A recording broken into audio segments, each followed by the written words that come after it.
नमस्कार, मी प्रतीक्षा. न्यूज मराठी 24/7 मध्ये आपल्या सर्वांचं स्वागत. तर एक नजर टाकूया आजच्या काही विशेष बातम्यांवर.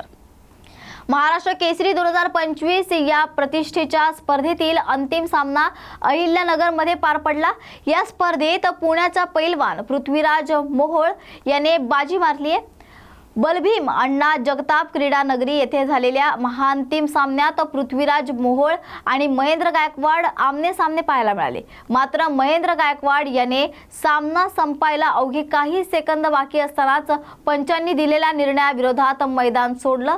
त्यामुळे पृथ्वीराज मोहोळ याला विजयी घोषित करण्यात आले. तसेच शिवराज राक्षे यांनीही उपांत्य फेरीत पंचांनी दिलेल्या निर्णयाविरुद्ध नाराजी व्यक्त केली आहे. तर शिवराजने पंचांची यावेळी कॉलर धरली आणि लाथही मारली. दोघांनी पंचांच्या निर्णयाविरुद्ध भूमिका घेतली. त्यामुळे कुस्तीगिरी परिषदेकडून महेंद्र गायकवाड आणि शिवराज राक्षे या दोघांचं 3 वर्षांसाठी निलंबन करण्यात आलंय. त्यामुळे आता सोशल मीडियावर या प्रकरणावर चांगली चर्चा पाहायला मिळते. या सर्व प्रकरणावरून डबल महाराष्ट्र केसरी असलेल्या चंद्रहार पाटील यांनी शिवराजच्या भूमिकेचं स्वागत केलंय.